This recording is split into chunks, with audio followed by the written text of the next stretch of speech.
오늘 우리에게 주시는 하나님 말씀은 시편 99편 5절에서 7절까지의 말씀입니다. 함께 읽겠습니다. 시작. 너희는 여호와 우리 하나님을 높여 그의 발등상 앞에서 경배할지어다. 그는 거룩하시도다. 그의 제사장들 중에는 모세와 아론이 있고 그의 이름을 부르는 자들 중에는 사무엘이 있도다. 그들이 여호와께 간구하매 응답하셨도다. 여호와께서 구름 기둥 가운데서 그들에게 말씀하시니 그들은 그가 그들에게 주신 증거와 율례를 지켰도다. 아멘, 아멘.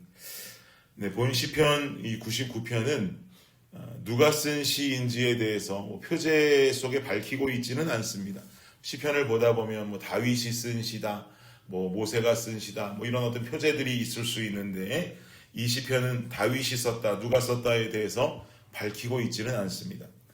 그러나 학자들이 추정하기는 아마도 다윗이 썼을 것이다 라고 말하는 학자들의 의견이 있고, 또 일부는 레위인 중에 누군가가 이 시편을 쓴 것 같다라고도 추정하는 자들이 있습니다.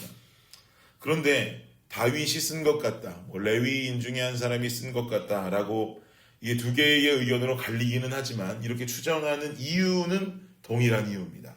이 시 자체가 하나님을 예배하고 찬양하는 시이기 때문이죠.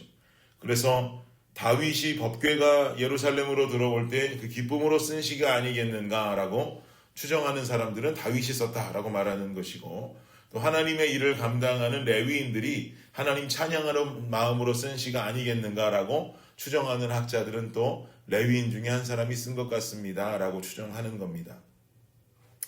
제가 약 15년쯤에 유학 생활하고 있는데 새로운 찬양곡이 나왔다면서 교회 청년이 제게 소개해 준 적이 있어요. 그런데 그 찬양의 가사를 들으면서 제가 처음에 참 충격을 받았습니다. 왜냐하면 이 가사가 너무 직설적이고, 또 직설적이니까 제 마음을 굉장히 찔리게 만들었던 가사였기 때문입니다. 그 찬양의 가사가 처음에 이래요. 주를 위한 이곳에 예배하는 자들 중에 주가 찾는 이 없어 주님께서 슬퍼하시네. 이 찬양 다들 아실 거라고 생각합니다. 주를 위한 이곳에 예배하는 자들 중에 주가 찾는 이 없어 주님께서 슬퍼하시네. 예배하는 자들 중에서 주님이 찾으시는 자가 없다. 이게 참 아주 직설적이고 충격적인 가사죠. 그야말로 우리의 예배가 신령과 진정으로 드리는 예배가 되어야 하는데, 예배하는 예배당 속에 그렇게 예배하는 깨어있는 예배자들이 없어서 주님께서 그 예배를 받으시며 슬퍼하신다라고 하는 내용의 가사였습니다. 이 찬양 통해서 물론 너무나 직설적이고 모든 예배자가 그러지는 않겠습니다만 그 가사를 듣는 가운데 나의 예배는 어떤가, 나의 예배하는 모습을 좀 돌아보게 되었고, 제 마음속에 하나님을 향해서 품고 있는 마음 또한 돌아보게 되었습니다. 그래서 주님께서 찾으시고 또 기뻐하실 만한 예배자 내가 되길 원합니다 라고 결단하면서 예배드렸던 모습이 기억이 납니다. 이처럼 다소 찬양 중에서도 직설적으로 다가오는 가사의 찬양들이 있습니다. 찬양도 그렇고 시도 그렇고 오늘날 대중음악들도 그렇죠. 그런데 저는 오늘 본문에 나오는 한 대목의 내용이 당시를 기준으로 봤을 때 상당히 충격적인 가사가 아니었을까라는 생각이 좀 들었어요. 5절을 다시 한번 보시면은요, 5절 다시 한번 우리 읽어볼까요? 시작. 너희는 여호와 우리 하나님을 높여 그의 발등상 앞에서 경배할지어다. 그는 거룩하시도다. 아멘. 제가 이 구절이 그 당시를 살아가는 사람들에게 있어서 좀 충격적이었을 것 같다라고 말씀드리는 이유는 그의 발등상이라고 하는 표현 때문이에요. 당시 구약시대 살아가던 사람들은 하나님 앞에 나가면 어떻게 된다고 믿었나요? 죽는다고 믿었어요. 죽는다. 근데 지금 다윗이 됐든 누가 됐든 이 시의 저자는 말하기를 그의 발등상 앞에서 경배할지어다. 발등상 앞에서. 하나님 앞에 나서는 정도가 아니라 친밀하게 그의 발 앞까지 나와 간절하게 붙어있는 이 모습을 상상하게 만들죠. 오늘날이라면, 우리로서라면 그의 발등상 앞에서 노래할지어다. 그럼 우리는 이해할 수 있죠.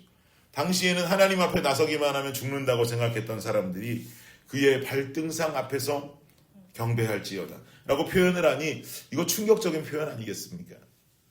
그리고 이어지는 6절도 보십시오. 시작. 그의 제사장들 중에는 모세와 아론이 있고 그의 이름을 부르는 자들 중에는 사무엘이 있도다. 그들이 여호와께 간구함에 응답하셨도다. 아멘. 물론 제사장들의 이름이 거론됩니다만 여기 보니까 여호와께 간구함에 응답하셨도다 라고 말씀합니다. 가까이 나올 수 있을 뿐만 아니라 발등상 앞에 노래할 뿐만 아니라 하나님께서는 찾는 이에게 간구하시는 이에게 응답하시는 하나님이다라고 하는 사실을 우리에게 알려주고 있습니다.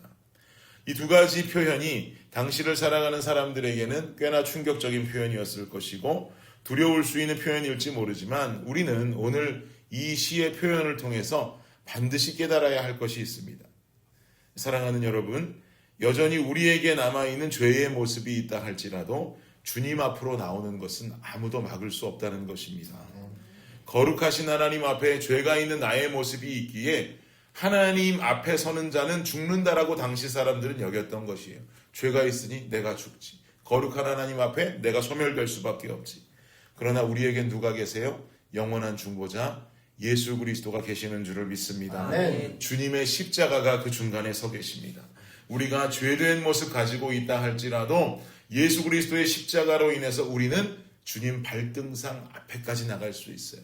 주님 품 안에 거할 수 있는 것이에요.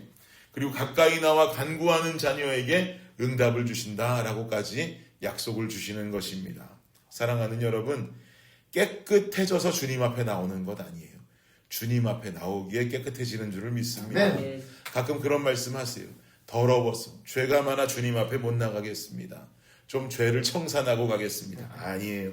주님 앞에 나와야 죄가 청산돼요. 빛을 봐야 죄를 알지 빛을 보지 않고서 어떻게 죄를 알 수 있습니까? 제가 죄 지은 게 많아서 주님 앞에 못 나가요라고 하는 말은 다 머리로만 알고 있는 지식이에요. 믿음은 지식이 아닙니다. 빛 앞에 나와야 죄가 보이는 것이고 죄가 보여야 회개하는 것이죠. 그러니 주님 말씀하시잖아요. 수고하고 무거운 짐진 자들아 다 내게로 오라라고 말씀하시지 않았습니까? 그러니 우리는 어떤 모습을 갖추고 있다 할지라도 주님 앞에 나와야 돼요. 교회에 나올 수 있는 자격도 마찬가지입니다. 누가 돼도 나올 수 있어요. 어떤 죄를 지었어도 나올 수 있어요. 그러나 문제는 빛 앞에 보여지는 내 죄를 발견하고 주님 앞에 회개하고 돌이키고 회심하는 것까지가 교회의 역할이 되는 것입니다. 네. 예수님이 계시지 않았다면 우리도 하나님이라고 하는 거룩한 존재 앞에 죽어마땅한 존재들이었겠지만 예수 그리스도로 인해서 우리는 하나님 발등상 앞에까지 가까이 나올 수 있습니다. 그런데 뭐가 문제이겠습니까? 무엇을 주저할 수 있겠습니까? 주님의 임재 앞으로 나오십시오. 나를 만나기 원하시고 응답하시는 하나님을 부르고 간구하는 우리가 되기를 원합니다. 아멘. 그럴 때에 주님 응답하시고 나를 가장 좋은 길로 인도하여 주십니다. 오늘 여러분 삶의 위치가 주님 발등상이 되기를 축원합니다. 아멘. 간구하는 여러분께 주님 응답하심으로 온전히 주를 따르는 우리의 삶이 되시기를 예수 그리스도의 이름으로 축복합니다. 아멘. 기도하겠습니다. 주님 감사합니다. 우리는 주님을 높이는 자들로 서기를 원합니다. 주님 발등상 앞에서 주님을 경배하고 주를 노래하는 자들 되게 하여 주옵소서. 아멘. 때로는 삶의 자리에서 넘어지기도 하고 쓰러지기도 하지만 다시금 주님 발등상 앞으로 나와 나의 더러움을 가장 밝은 주님 앞에 발견하고 기도하고 소멸하며 우리가 몸부림치며 성화된 삶을 살아가는 우리 모두가 되게 하여 주시옵소서. 아멘. 그렇게 주님 찬양하며 발등상 앞에 거하는 삶 살아갈 때에 주님께서 우리의 삶을 바꾸시고 응답하시며 주의 길을 향하여 걸어갈 수 있게 하실 줄을 믿습니다. 감사합니다. 이 모든 말씀 예수님 이름으로 기도드립니다. 아멘. 아멘.